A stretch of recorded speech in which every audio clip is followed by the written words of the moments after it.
காரணமாக இன்றைய தினம் நம்முடைய கோட்ட செயற்குழு முடிவின் அடிப்படையில் இந்த ஆர்ப்பாட்டம் என்பது நடைபெற்றுக் கொண்டிருக்கிறது. இந்த ஆர்ப்பாட்டத்தினுடைய தலைவர் வெங்கடசாமி அவர்கள், வரவேற்புரையாற்றிருக்கக்கூடிய கோட்ட துணைத் தலைவர் தங்கவேல் அவர்கள், துணக்கு உரையாற்றிருக்கக்கூடிய நம்முடைய சங்கத்தின் மாநில தலைவர் பாலசுப்ரமணியன் அவர்கள், இலக்கு உரையாற்றிருக்கக்கூடிய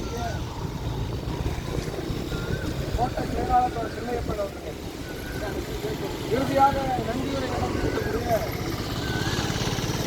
கோட்ட பொருளாளர் சிவராஜ் அவர்கள், எல்லாவற்றிற்கும் மேலாக இந்த ஆர்ப்பாட்டத்திலே பங்கெடுத்துக் கொண்டிருக்கக்கூடிய அன்பு தோழர்களே, உங்கள் அத்தனை பேருக்கும் தமிழ்நாடு நெடுஞ்சாலைத்துறை சாலை பணியாளர் சங்கத்தின் மாநில மன்றத்திற்கான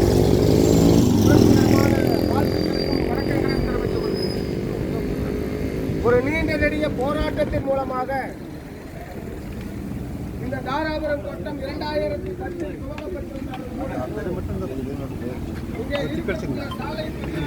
ஒரு நியாயமான முதுநிலை தேவை. ஒரு வலுவான முறையில் ஒரு நீண்ட நெடிய போராட்டங்களை நடத்தி 2017 சாலை பணியாளர்களுக்கு சம வாய்ப்பை கொடுக்கக்கூடிய, சம நீதியை நிலைநிறுத்தக்கூடிய முதுநிலை பட்டியலை 2017 அமலுக்கு கொண்டு வந்திருக்கக்கூடிய வீரியம் மிகுந்த போராட்டத்தை நடத்திய இயக்கம் தமிழ்நாடு நெடுஞ்சாலைத்துறை சாலை பணியாளர். அந்த அடிப்படையில் பதவி உயர்வு வாய்ப்பு கொடுக்கப்பட்டிருக்கு. இன்னொரு புறத்தில் பார்த்தோன்னு சொன்னா 2017க்கு முன்னாடி அவசரகதியாக ஒரு முதுநிலை பட்டியல் வெளியிடப்பட்டு தனக்கு வேண்டியவன் வேண்டாதவன் என்ற பார்வையோடு அலுவலக உதவியாளர் இரவு காவலர் பணிமாற்றம் என்பது வழங்கப்பட்டது.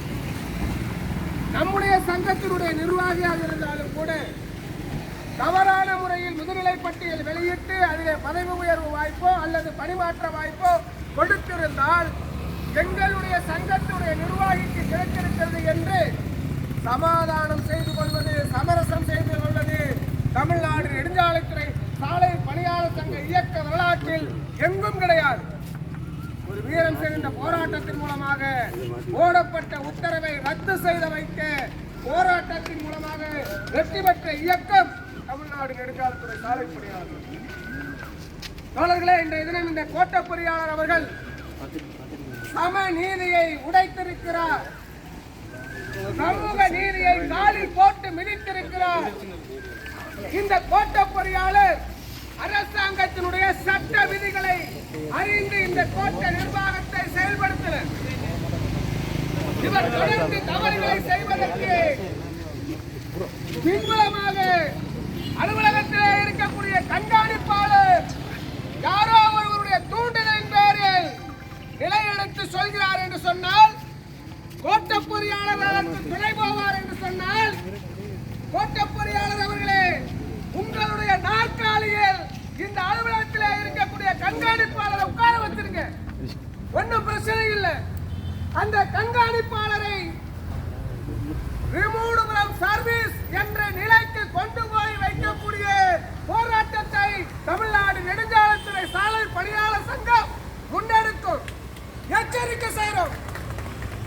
நீதிமன்றத்தில் நீதியை நிலைநிறுத்துவதற்கு தவறிய இந்த கோட்ட பொறியாளர் ஒரு நியாயத்தின் அடிப்படையில் இந்த அரசாங்கம் புதிய மாவட்டத்தை உருவாக்குது, நெடுஞ்சாலைத்துறையில புதிய கோட்டத்தை உருவாக்குது. அப்படி புதிய கோட்டத்தை உருவாக்கும் போதும் மாவட்டத்தை உருவாக்கும் போதும் ஏற்கனவே இருக்கக்கூடிய 2 மாவட்டத்தின் பொதுப்பகுதியை பிரித்து புதிய மாவட்டம் உருவாக்குது. 2 கோட்டங்களுடைய பொதுப்பகுதியை பிரிச்சுதான் இந்த தாராபுரம் கோட்டம் உருவாச்சு. இருக்கக்கூடிய கோட்ட பொறியாளருக்கு தெரிய வேண்டாமா? இங்கே இருப்பது மாவட்ட சீனியாரிட்டி கோட்ட அளவிலான முதுநிலை பட்டியல் என்று வருகிற பொழுது 2 பகுதியில் இருக்கக்கூடிய 2 பகுதி சாலை பணியாளர்களும் நியாயம் கிடைக்கக்கூடிய வாய்ப்பு கொடுப்பது இந்த நிர்வாகத்துடைய கடமை. 2 முதுநிலை பட்டியலை வச்சு நீ மெயின்டைன் பண்ணு. அப்படி 2 முதுநிலை பட்டியலை வச்சு மெயின்டைன் பண்ணும் பொழுது பதவி உயர்வு வாய்ப்பு கிடைக்கும் பொழுது இரண்டு பகுதிக்கும் பகிர்ந்து கொடு. இதுதானே நியாயம்? ஒரு குடும்பத்துல மூத்தவன் பிறந்துட்டான்னு சொன்னா அடுத்து பிறந்த குழந்தைகளுக்கெல்லாம் சொத்து கிடையாது, மூத்தவனுக்கு மட்டுமே கொடுப்பேன் என்று தாயும் தகப்பனும் முடிவெடுப்பார்களா? அதைத்தானே அரசியல் சாசனத்தில் கூட வரையறை செய்து சொல்லப்பட்டிருக்கு. அதைத்தானே அரசனுடைய வழிகாட்டுதல் நெறிமுறைகளிலே சொல்லப்பட்டிருக்கு.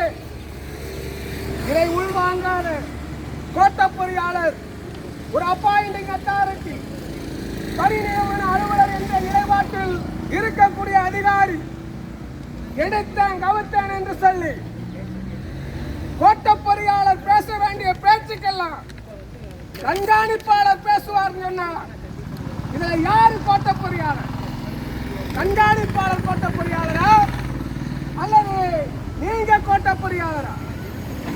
பேச்சுவார்த்தை என்பது சுமூகமாக நடந்து நியாயம் நடக்கும்.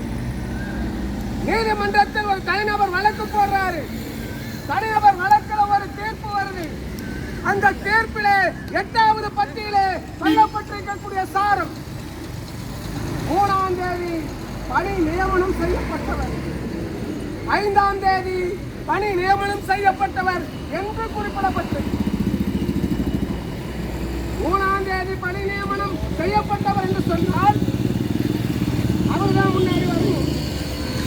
5ஆம் தேதி பணி நியமனம் செய்யப்பட்டவர் சொன்னால் இவர் பின்னாடிதான் வரணும் என்று நீங்க அந்த ஜட்மெண்ட்டை வச்சு கற்பிதம் சொல்றீங்க.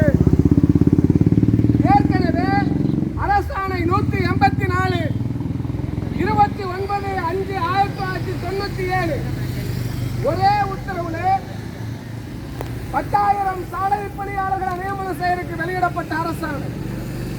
அனைத்து கோட்டங்களிலும் நேரடியான தேர்வு முறைகள் நடக்குது. தேர்வு செய்யப்பட்டவர்களே அதிகப்படியா தகுதியானவர் இருக்கிறாங்க. ஆகவே ஒவ்வொரு கம்யூனிட்டியிலிருந்தும் இடஒதுக்கீடு கோட்பாட்டு அடிப்படையில் பங்கேற்ற அனைவர் பெயரையும் எழுதி போட்டு